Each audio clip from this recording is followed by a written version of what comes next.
Two metal parts can look almost identical, but one may have been poured into a mold, while the other was beaten and squeezed into shape under enormous pressure. And that difference can determine how strong, tough, durable, and reliable the part becomes. So, what exactly is the difference between cast and forged metal, and why would engineers choose one over the other? Let's find out, right here on History of Simple Things.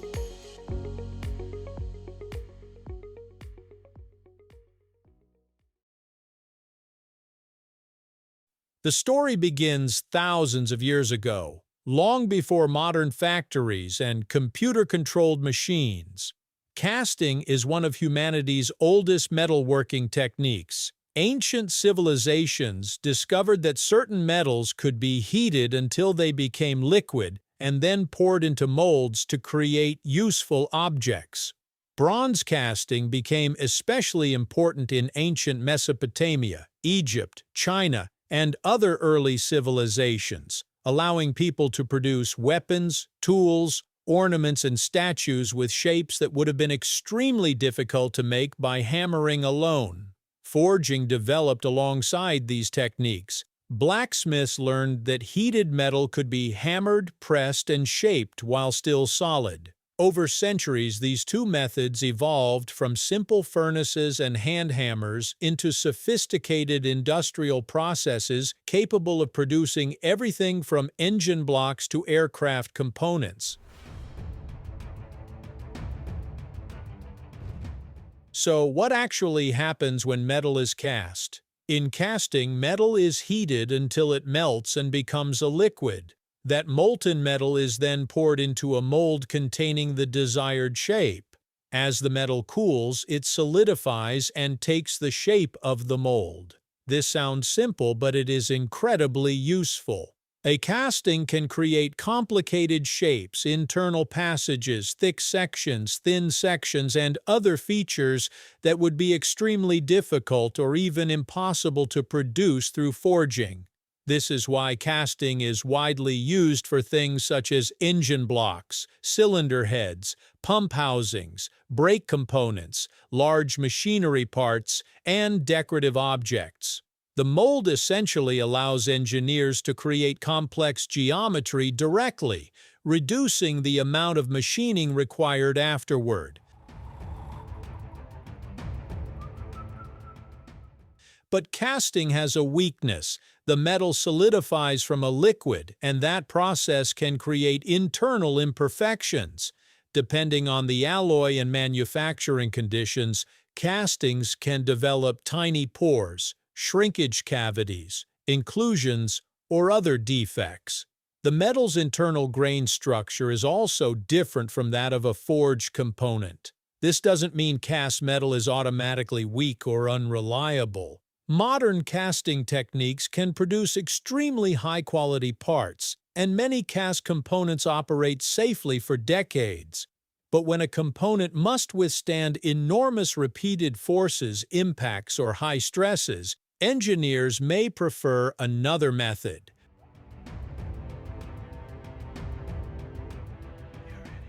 That method is forging. Instead of melting the metal completely and pouring it into a mold, forging generally starts with a solid piece of metal, often called a billet or bar. The metal is heated to make it easier to deform, and then enormous mechanical or hydraulic forces are used to compress and shape it. Imagine taking a piece of clay and squeezing it into a new form, but replace the clay with red-hot steel and the human hand with a machine capable of exerting hundreds or thousands of tons of force. The result is a component whose internal structure has been heavily shaped by the forging process.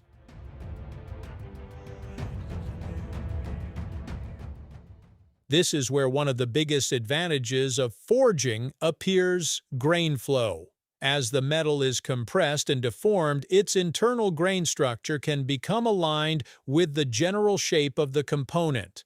Properly designed forging can therefore produce excellent strength and toughness, particularly in directions where the component experiences major loads. Forged parts are commonly used for critical components such as connecting rods, crankshafts, gears, axles, suspension components, aircraft parts, and high-strength fasteners. When failure isn't an option, forging can offer a major advantage. However, forging isn't perfect either. The process generally requires specialized equipment, powerful presses or hammers, carefully controlled temperatures, and suitable tooling. Producing a complicated shape through forging can also be more difficult than producing the same shape through casting. Forged components often require additional machining to reach their final dimensions, and because the tooling and equipment can be expensive, forging may not make economic sense for every application.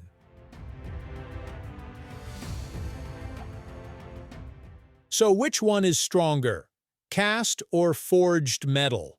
The simple answer is usually forged metal when comparing appropriately designed components made from comparable materials. Forging can provide higher strength, toughness, fatigue resistance, and resistance to certain types of impact, but that doesn't make casting inferior.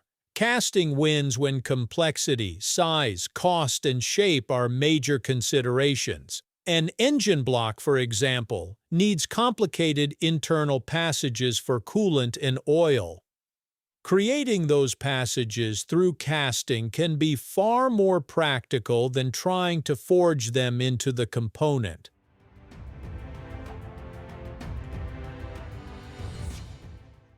There is also a middle ground. Modern manufacturing can combine casting, forging, heat treatment, machining, and other processes to achieve specific properties. Some advanced casting techniques can dramatically improve quality, while precision forging can create extremely accurate components with minimal material waste. Engineers don't simply ask, which process is better? They ask a more important question. What does this part need to survive? Does it need extreme strength, complex geometry, low cost, high impact resistance, mass production? The answer determines the manufacturing method.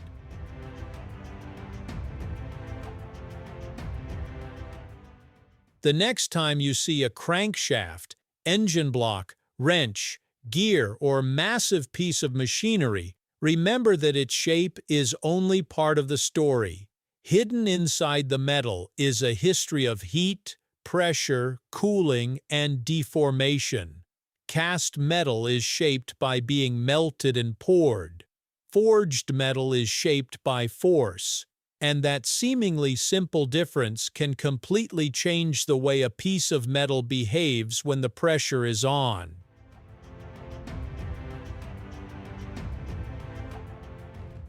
Thank you for watching.